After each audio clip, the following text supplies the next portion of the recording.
Hi everyone, this is a collective tarot reading for Capricorn season.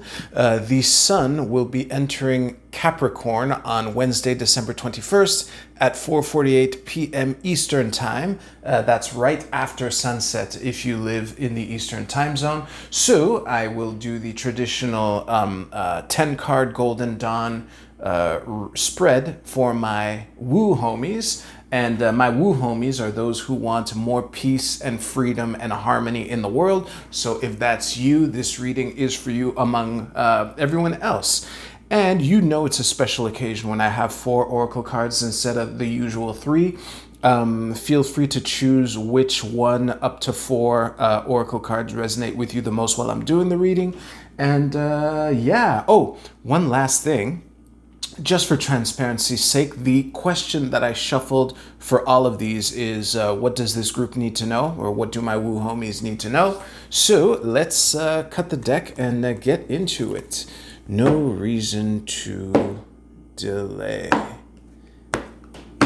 So for the overall energy, we have the Devil reverse. Now, this is a very interesting card. I'm not sure.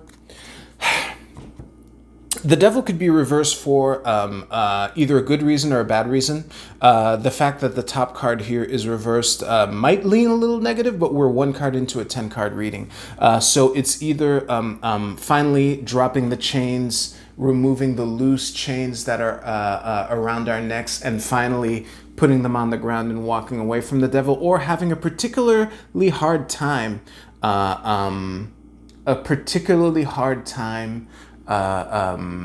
moving on. Of course, while doing this rant, the Devil card is associated with the sign of Capricorn, so this might be it would be a little too on the nose to say that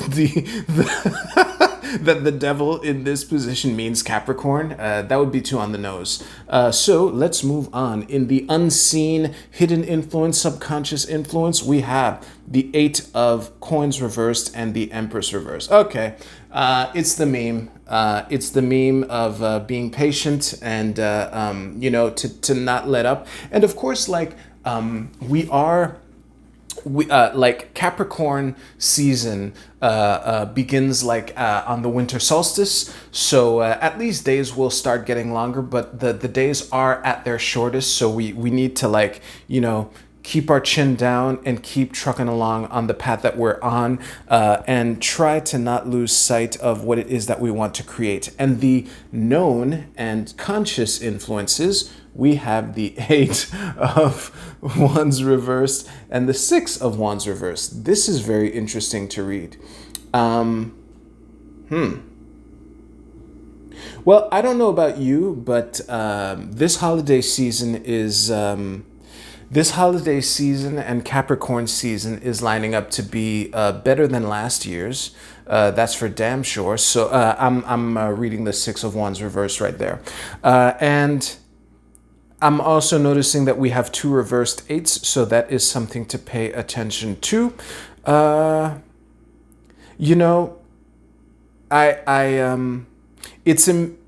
It's very difficult for me to read the 8 of Wands reversed where it is right now without kind of rehashing everything that I said up to this point. So I'm going to move on to the next 2 cards, which are the past or outbound influence, and we have the 4 of Wands and the Fool reversed. Let me move this over here. I'm going to figure out the framing for this spread someday.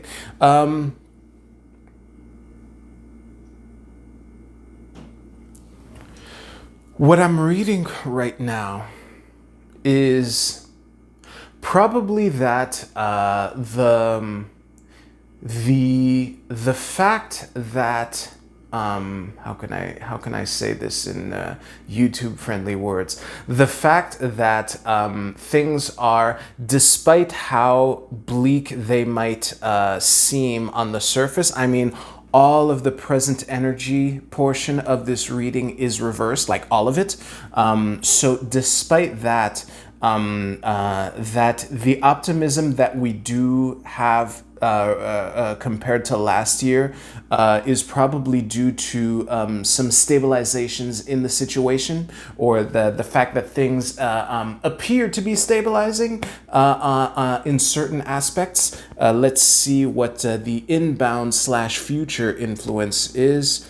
And we have the Seven of Coins and the Nine of Wands reversed. Listen, and the final card here, which is the bridge between the past and the future, I can tell that it's reversed. But what I will say is,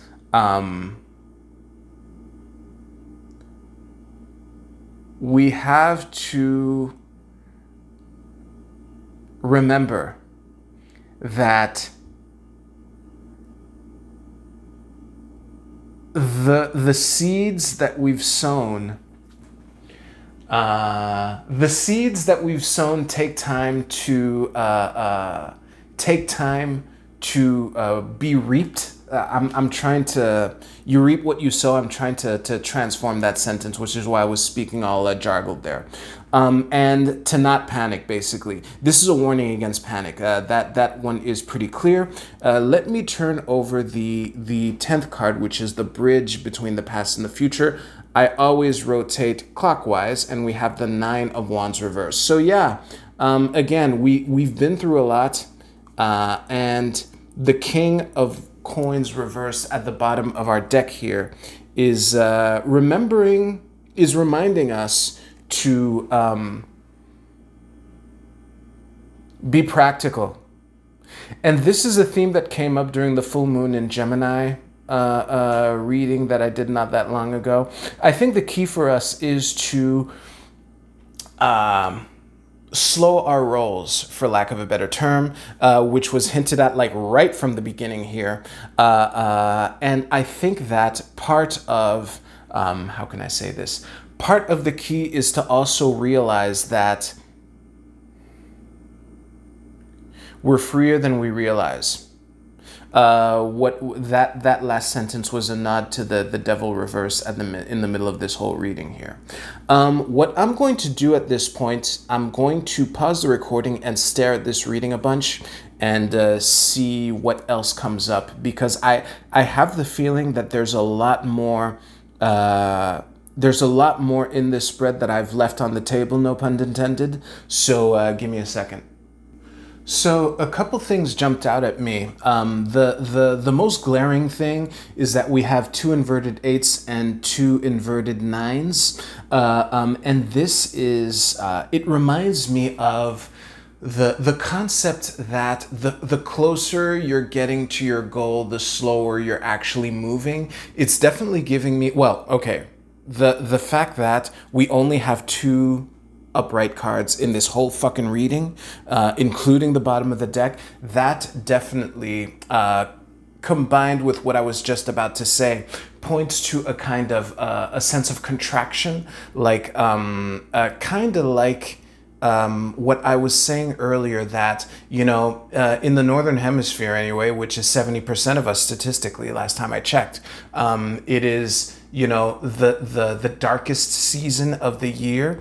And not only that, yes, the days will start getting longer, starting with Capricorn season, but the weather is still going to continue getting colder traditionally until it starts changing direction and getting warmer for another little while. So basically, the overall message that I would say of this reading is we really need to slow our rolls and prepare. Hopefully, we've done the preparation, and the 7 of Coins here is also, how can I say this? I'm now reading the 7 of Coins as a further indication of contraction and rest, and that this is not the time to move and make aggressive moves. This is the time to wait and bide our time. And remember that no matter how things look, we're stronger than we realize. But right now, I think that this period of contraction is a good time to process what the fuck is going on. What are the addictions or habits that we need to be letting go of? What can we do to let go of them, etc.? That would be an opportune time. Speaking of that would be an opportune time, I knew right from the get that I would at least pull one advice card, and the top of the deck is upright. Hey, so the Five of Wands. At least it's upright. Okay, so the message of the Five of Wands. Those of you who are familiar with this channel, you've probably heard me. The meme phrase that I use with the Five of Wands all the time is chaos. And given the context of this reading, the message of the Five of Wands is to keep your wits about you. I think that during this period, and again, you know, with the message that comes up so often, at least when I do tarot, is the message of be patient. And I think that when we're losing patience, sometimes we can see opportunity where there isn't any. Sometimes we can see fool's gold, what that we think is gold. And this is an indication to keep our wits about you, to really make sure that are these opportunities really opportunities? And sometimes it will look like people are fighting you when they're actually trying to cooperate with you in a chaotic way, in a disorganized, not clear and obvious on the face of it way. So try to keep that in mind as well. So that concludes the tarot portion of this reading. Let us go to the oracle card portion. So for those of you who chose the Tao Oracle, your card is, Jesus Christ, I hate this font. Difficulty in the beginning. This is I Ching hexagram number 3. And the key words are growing pains, doubts and fears, awkwardness, becoming stronger, vulnerability, and inexperience. So here's the thing. I think that the message of this card is to basically be patient with yourself and realize that anything worth doing is worth doing poorly at first. Honestly, this card fits so well with the majority of this reading to the point where I don't feel that I can add much more to it without basically rehashing what I've been saying for this whole fucking video, basically. So, those of you who chose the archetype card, your archetype is Child Eternal. Jesus Christ, you can't make this stuff up. The light attributes are determination to remain young in body, mind, and spirit. Ability to see things with fresh eyes. That's a key one. Shadow attribute, inability to grow up and be responsible. Extreme dependency on others for physical security. So I think that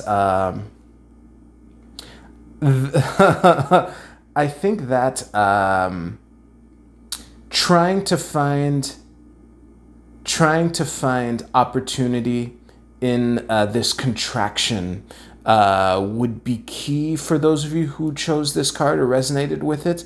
And I think that, what else? There was something else in the shadow attribute that I wanted to warn about.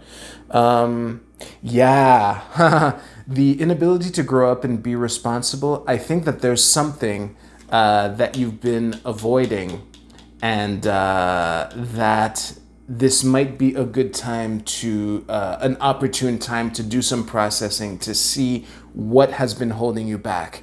For those of you who chose the Prism Oracle, your card is Death.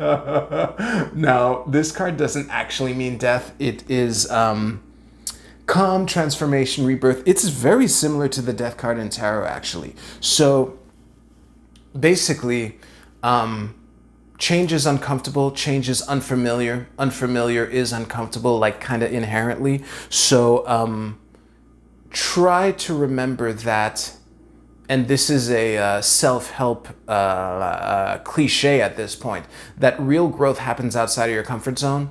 And, you know, I think that for you, especially given the reading that I gave, the inaction or the contraction might be what is uncomfortable for you. So if you try to escape the discomfort in action, then that might be a trap, a proverbial trap, so to speak.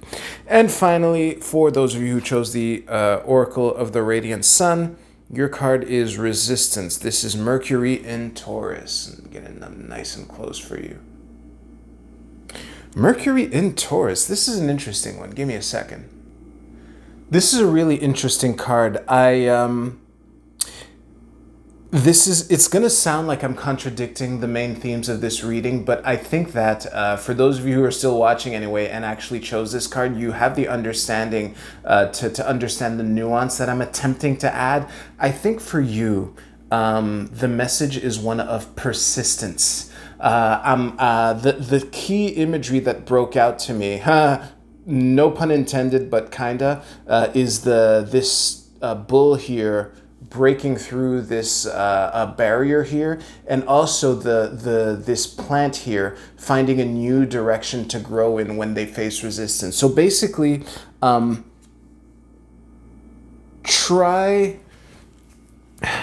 be so quick to give up. Don't be so quick to give up. Holy shit, that was a great way to summarize that. Yeah, hang in there and don't be so quick to give up.